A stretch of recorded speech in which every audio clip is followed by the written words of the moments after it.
بسم اللہ الرحمن الرحیم. ان تمسسکم 9 نمبر نامی بجا کہ اپنے راز ان کو نہ دو اگر تمہیں پہنچے کوئی حسنۃ کوئی اچھائی باہمی اتحاد یا غلبہ تو برا لگتا ہے ان کو، اور اگر پہنچے تم کو کوئی تکلیف ہزیمت بیماری یا آپس میں ناچاکی یا فراہو تو بڑے خوش ہوتے ہیں بہا ساتھ اس کے، یعنی حاسد ہیں پکے حاسد ہیں حسد رکھتے ہیں اور ہیں شماتت والے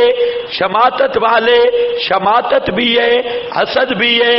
تو یہ نامی حسد بھی اور شماتت ان تصبکم سیئات یفرحوا بہا، اگر تمہیں کوئی تکلیف پہنچے تو وہ خوش ہوتے ہیں.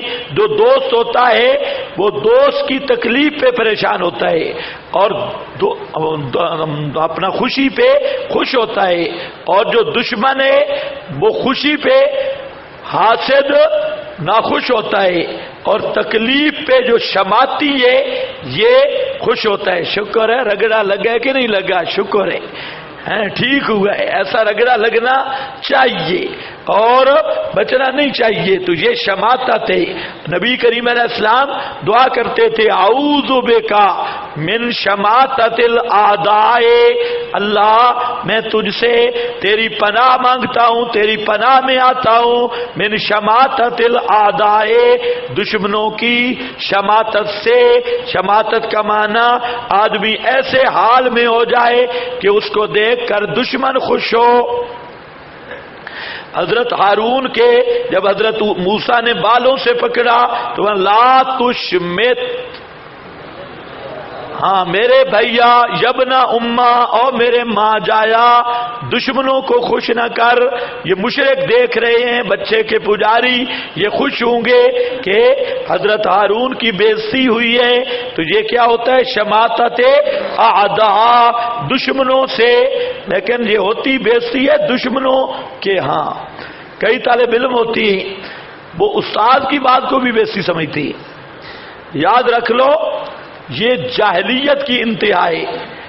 استاد کی بات کو بے عزتی سمجھنے والا طالب علم یہ کبھی کامیاب نہیں ہوتا، اور وہ استاد ہے نہیں جو اپنے طالب علم کو ذلیل کرے یا مقصد اس کا طالب علم کی ذلت ہو.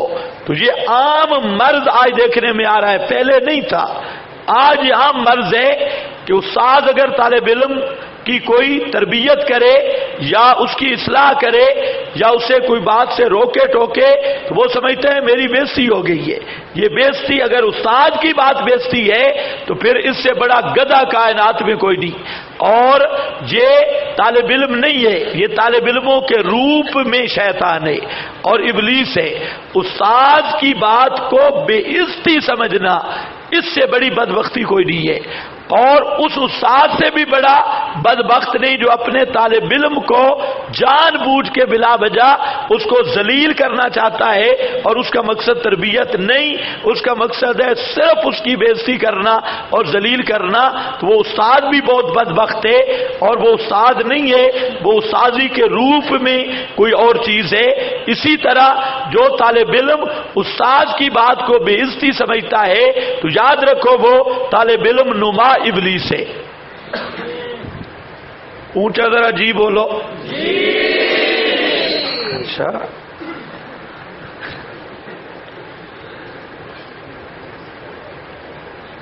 وفاق المدارس کے پیر دینا اور ان سے کیا پتہ پیپر دینا اور ان سے سند لینے کا کیا حکم ہے؟ جیسے انگریزی سکولوں میں اصل میں یہ پرچوں سے بھاگا ہوئے. ہاں بھئی دیکھو ان تمسسکم حسنۃ، تمہیں اگر پہنچے کوئی اچھائی بھلائی برا محسوس کرتے ہیں ان کو برا لگتا ہے. اگر تمہیں پہنچے کوئی سیئات برائی یفرحوا خوش ہوتے ہیں بڑے خوش ہوتے ہیں. اب یہاں پر ایک تھا شبہ، یہ بنیاد سمجھ لو، آگے تک مضمون چلا جائے گا اسے بنیاد پر. شبہ یہ تھا کہ یہ 10 خصائل بیان ہوئے، 10 وجوہات کہ 10 وجہ یہ ہے، اسی میں 2 آ گئی، نومی تمسس میں نے 2 بتائی، حسد اور شماتت، یہ کل 10 وجوہ عشرہ ہو گئی۔ اس 10 وجہ سے یہودیوں کو دوست نہ بناؤ اور ان کو اپنا رازدار نہ بناؤ، کسی بھی غیر کو یہ 10 وجوہات آئیں تو صحابہ کرام پریشان بھی ہوئے، صحابہ کرام کو غصہ بھی آیا کہ مارو، یہ تو مارے آستین ہیں، یہ تو آستین کے سانپ ہیں جن کو ہم نے پالا ہوا ہے، یہ تو اب حقیقت حال کھلی ہے۔ تو خطرہ بھی ہوا کہ یہ سب مخالف ہیں اور غصہ بھی ہوا، تو اللہ رب العزت نے یہاں 2 اصول ذکر کیے، کامیابی کے 2 اصول پر، ان 2 اصولوں پر 2 نمونے پیش کیے۔ 2 اصول یہ ان تصبروا وتتقوا، کامیابی کے 2 اصول، مصائب پہ ڈٹ جانا، مشکلات میں ڈٹ جانا، صبر کرنا، وتتقوا، اور اللہ کے ساتھ تعلق مضبوط رکھنا، اللہ کے ساتھ جڑ جانا، مخلوق سے کٹ کر اور مصائب پہ ڈٹ جانا۔ کوئی آدمی کامیاب ہونا چاہتا ہے تو کامیابی کے 2 اصول جہاں قرآن نے ذکر کیے، آگے پھر ان کو دہرائے گا۔ 2 اصول آ گئے، فرمایا گھبراؤ نہیں، 10 وجوہات آ گئی، دشمن تمہارے یہودی ہیں، سارا جہان تمہارا دشمن ہے، لیکن 2 نسخے استعمال کر لو، 2 اصولوں پہ مضبوط ہو جاؤ، ان تصبروا وتتقوا لا یضرکم کیدہ۔ دشمن کے مقابلے میں کامیابی کے کتنے نسخے ہیں؟ 2، ان کو پلے باندھ لو، اللہ آپ کو توفیق دے گا۔ آپ جب مسئلہ بیان کریں گے ان حالات سے گزرنا پڑتا ہے۔ ان تصبروا، ایک تو پیر پکے رکھنے پڑتے ہیں، اس میدان میں ساری دنیا مخالف ہوتی ہے، ساری دنیا مخالف ہوتی ہے، اپنے بھی مخالف، بیگانے بھی مخالف، باتیں ہم نے یہ آنکھوں سے دیکھا کہ مسئلہ بیان کرنے والوں کے یہ جتنے للڑ ڈھلڑ شلڑ صوفی، یہ توبہ اتنے مخالف ہوتے ہیں، اور پھر جب مسئلہ آدمی بیان کرتا ہے پھر اللہ اس آدمی کو عزت دیتا ہے، مسئلہ بیان کرنے والے کو اللہ عزت دیتا ہے، اور پھر حاسد کھڑے ہوتے ہیں۔